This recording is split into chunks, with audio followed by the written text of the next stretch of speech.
ये भाई बहनों, आज की रोटी के घर सदस्य व्यक्तियों के लिए यीशु ख्रिस्तांचे मधुर नावाचे सप्रेम नमस्कार। आज की दिनांक 29 सप्टेंबर 2024 रविवार, पवित्र पोत। परंतु प्रभू त्याला म्हणाला, ज्या कारण मी यहूदीतर लोकांनो, राजे आणि इस्रायल लोकांसमोर माझे नाव तारण करण्यासाठी निवडले आहे। प्रसिद्धांची कृत्ये 9 अध्याय 15 वचन। जर एखादी व्यक्ती स्वतःला पवित्र करते तर देव त्याला वापरण्याचे वचन देतो। पवित्र केली जगाच फक्त पुन्हा ध्यान करा, स्वच्छ करणे किंवा शुद्ध करणे। ओल्ड टेस्टमेंटच्या काळात अनेक प्रकारचे अर्पण केले गेले, ते रक्त शिपडले आणि अशुद्धतेला समर्पित केले। लेवीय 16 अध्याय 19 वचन। याजकांनी सर्व पापापासून शुद्ध केले, यासाठी प्रायश्चित केले। लेवीय 16 अध्याय 30 वचन। या शुद्धीकरण पाणी सगळं शुद्ध। हन्ना 19 अध्याय 22 वचन।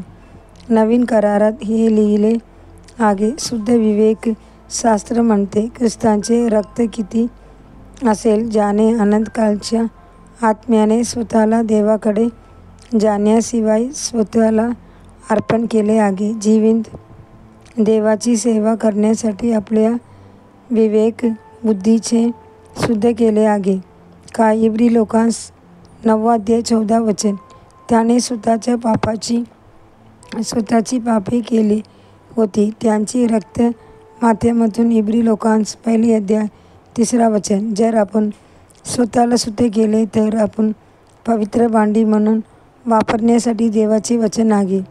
जर एक दडा असेल जो शुद्ध व शुद्धीकरणासाठी समर्पित असेल तर स्तोत्र 51 अध्याय। या स्तोत्रात राजा दावीद 3 गोष्टींमधून शुद्ध करण्याची विचार करते।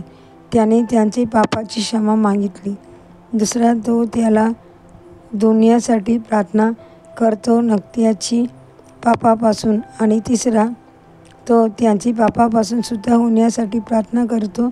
ते कसे ओरडतात ते बघा, मला स्वच्छ करा आणि मी स्वच्छ होईल। स्तोत्र 51 अध्याय 2 आणि 7 वचन। देव एक महान उद्देश होता। मेसाचे जीवन आपल्या लोकांना इजिप्तपासून वाचवण्यासाठी आणि त्यांना कानान देशात नेले। देवाने मोसेला पवित्र केले आणि त्या मोसेसाठी त्याला तयार केले। तो मोसेला म्हणाला, आपल्या पायावर आपले सडे द्या, जिथे आपण उभे आहात तिथे पवित्र जमीन। निर्गम 3 अध्याय 5 वचन। पवित्र देव त्यांची सेवकापासून पवित्रतेची अपेक्षा करतो। 40 वर्ष शुद्धीकरण प्रक्रियेद्वारे देवाने मोसेला घेतले। त्याने मोसेला फरोच्या राजवाड्यात शिकलेल्या सर्व गोष्टींकडे दुर्लक्ष केले आणि परमेश्वराला पूर्णपणे मानले। प्रभू आधी प्रेषित पौलाला पवित्र करायच्या होत्याला उचलण्याच्या त्यांची सेवेमध्ये त्याने पौलाला आज्ञा केली आणि म्हणाला, उठ आणि बप्तिस्मा द्या आणि आपल्या पापाची क्षमा करा। प्रसिद्धांची कृत्ये 22 अध्याय 16 वचन। पौलाने अशा प्रकारे पवित्र केले होते। लिहिते, प्रिय मित्रांनो, या प्रिय मित्रांनो, आपण स्वतःला देह आणि आत्म्याच्या अशुद्धतेपासून शुद्ध करूया। देवाचे भयाने पवित्रता पूर्ण करूया। 2 कोरिंथियर 7:1 वचन। देवाचे मुले, प्रभू तुम्हाला अनेक अनुभवातून पुढे नेत आहे। आपल्या हृदयात थकून जाऊ नका। आपण बऱ्याच वर्षांपासून प्रतीक्षा करीत आहात।